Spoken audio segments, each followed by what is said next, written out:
Welcome to ultimate technical solution. ये एक जोटेक का 1050 ग्राफिक कार्ड है। तो वाइड लेवल में ये कार्ड बहुत ज़्यादा बिका है, तो इसमें कंप्लेन भी बहुत ज़्यादा आता है। अगर आपको कोई भी ग्राफिक कार्ड रिपेयर कराना है तो स्क्रीन पे दिए गए नंबर पे आप संपर्क कर सकते हैं। हम लोग ऑल ओवर इंडिया से ग्राफिक कार्ड का रिपेयरिंग प्रोवाइड करते हैं।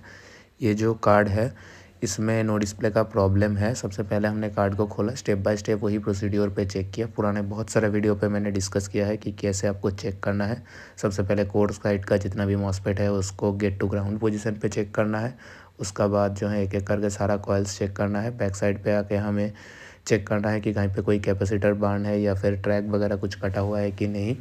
उसका बाद जो है हमें इसका चेक करना है बायोस का सेक्शन, उसका बाद एचडीएमआई कनेक्टर का सेक्शन, ये सब एक एक करके चेक करना है। तो यहाँ पे तो कोई सॉर्टिंग नहीं है इस कार्ड में। इस कार्ड में जो बेसिकली दिक्कत था वो बायोस से रिलेटेड था। फिर भी मैंने स्टेप बाय स्टेप गया, मुझे पता था, फिर भी मैंने स्टेप बाय स्टेप जाके ही इसको रिपेयर किया।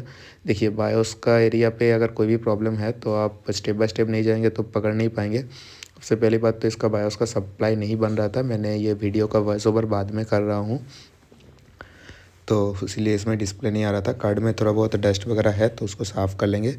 अच्छे से एक बार क्लियर करना बहुत ज़रूरी है। कार्ड को अच्छे से एक बार क्लियर करेंगे आईपी से। तो आईपी से क्लियर करके इसको बायोस करेंगे। बायोस का फाइल मैं यहाँ पे प्लेस करूँगा। तो मुझे थोड़ा टाइम लग गया ये कार्ड रिपेयर होने में। वीडियो बहुत ज़्यादा बड़ा हो जा रहा था क्योंकि पहली बात तो मुझे भी समझ नहीं आ रहा था कि बायोस में सप्लाई नहीं बन रहा है या क्यों नहीं बन रहा है, कहीं पे कुछ आगे से सप्लाई ब्रेक हो रहा है कि नहीं, लाइन ब्रेक हो रहा है कि नहीं। उसका बाद जो है मुझे लगा कि प्रोग्राम आईसी जो है बायोस का है वो ख़राब है। तो हमने आईसी निकाल के उसको प्रोग्राम करने का कोशिश किया तो उसमें प्रोग्राम लोड नहीं हो रहा था, तो दूसरा आईसी लगाया। उसका बाद जो है ये प्रोग्राम करके सक्सेस किए हैं। तो आइए देखते हैं। हम कार्ड को एक बार अच्छे से क्लीन करेंगे, क्लीन करके एक बार लगा के देखेंगे। डिस्प्ले देखिएगा बिल्कुल नहीं आएगा और जो है चिप बिल्कुल हीट नहीं होगा। बायोस में भी दिक्कत होने से कई बार क्या होता है चिप गर्म भी होता है लेकिन डिस्प्ले नहीं आता है। लेकिन मेरा जो इस केस में बायोस का सप्लाई मिसिंग हो रहा था तो उस वजह से दिक्कत तो हो रहा था। तो उसी वजह से चिप भी हीट नहीं हो रहा था क्योंकि 3.3 वोल्ट बायोस का 8 नंबर पिन में ऑलवेज़ प्रेजेंट होना चाहिए। यहाँ पे देखिए मैं हाथ रख के आपको दिखा रहा हूँ।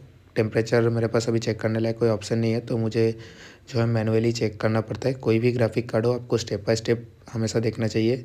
डायरेक्टली कोई शॉर्टकट नहीं है कार्ड का। इतना कार्ड का काम हम लोग करते हैं, यूट्यूब पे 300-400 वीडियो बना चुके हैं, 2-3 चैनल मिला के। तो देखिए हाथ रखने से एकदम भी हीट नहीं महसूस हो रहा है। और एसएमपीएस का फ़ैन देखिएगा तो वो बिल्कुल घूम रहा है। तो आइए देखते हैं इसका बायोस को किस तरह से सॉर्ट किया गया और प्रॉब्लम कहाँ से था और क्यों हो रहा था। तो देखिए हमने पीछे का साइड आया, पीछे का साइड आके मैंने बायोस को निकाल के प्रोग्राम किया, प्रोग्राम करके यहाँ बैठाया। बहुत ज़्यादा टाइम लग रहा था तो मैं आपको शॉर्टकट से ही दिखा दे रहा हूँ। उसको बैठाने के बाद अच्छे से इसको सोल्डर किया। तब भी जो है बायोस का 3.3 वोल्ट का सप्लाई नहीं बन रहा था। और वो इसलिए नहीं बन रहा था क्योंकि इसका आगे एक नेटवर्क रजिस्टर लगा हुआ रहता है, जो आपका 6 पिन का रजिस्टर होता है जिसको नेटवर्क रजिस्टर बोलता है, वो ख़राब था। तो उसको रिप्लेस करने का बाद भी डिस्प्ले नहीं बन रहा था क्योंकि तब भी जो है वो मिसिंग था। तो हमने क्या किया, उसका ट्रैक को क्लीन करके दोबारा उसको रीसोल्डर किया, तब जाके उसको कनेक्शन मिल पाया। कनेक्शन मिलने का बाद जो है डिस्प्ले आया। देखिए मैं दिखा देता हूँ, यहाँ पे देखिएगा, यहाँ पे एक नेटवर्क रजिस्टर लगा हुआ रहता है। ये नेटवर्क रजिस्टर जो है कंट्रोल करता है। यहाँ 2 लगा हुआ है, एक एचडीएमआई कंट्रोलर है। इसको भी हमने क्लीन करके एक बार अच्छे से रीसोल्डर किया ताकि वहाँ से जो है सप्लाई एचडीएमआई को मिल पाए। लेकिन असली फ़ॉल्ट जो था यहाँ से था। हमने दूसरा बैठा के भी चेक किया था लेकिन वो सॉल्व नहीं हुआ था। तो हमने दोबारा इसको अच्छे से रीसोल्डर किया तब जाके डिस्प्ले आया। तो ऐसा नहीं है कि हमेशा कंपोनेंट ख़राब है। अगर पीसीबी में थोड़ा बहुत रस्ट वगैरह है तो नहीं होगा। तो वो चीज़ यहाँ पे हो रहा था। और एक और चीज़ यहाँ पे देखिएगा तो यहाँ पे एक एनपीएन ट्रांजिस्टर लगा हुआ रहता है जो K72 का वैल्यू का रहता है। तो हमको वो भी जो है एक बार अच्छे से रीसोल्डर करना पड़ा क्योंकि उसमें भी मिसिंग सप्लाई आ रहा था, तो हमने उसको भी रीसोल्डर किया। अब आगे जाके जब हमने चेक किया डिस्प्ले के लिए तो डिस्प्ले बराबर आ गया और कार्ड को हमने बेंचमार्क भी किया तो रेटिंग वगैरह सही आ रहा था। मैंने कुछ देर बंद करके दोबारा कार्ड को ऑन करके भी देखा कि प्रॉब्लम हो रहा है कि नहीं हो रहा है, लेकिन एक्चुअली और कोई प्रॉब्लम हो नहीं रहा था।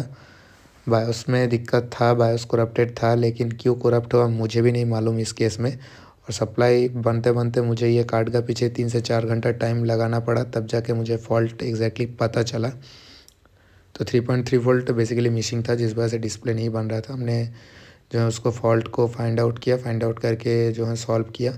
उसका बाद जो है सक्सेसफुली डिस्प्ले आ जाएगा। देखिए कार्ड का चिप गर्म होना भी स्टार्ट हो गया है और यहाँ देखिएगा तो डिस्प्ले आ रहा है। ये HDMI कनेक्टर थोड़ा सा प्रॉब्लम कर रहा था, लूज़ हो रहा था, इसीलिए ग्रीन ग्रीन सा आ रहा था, लेकिन ये अभी सही है। ये देखिए क्लियर आ गया है। एक बार इसको खोल के भी दिखाते हैं आपको। ये देखिए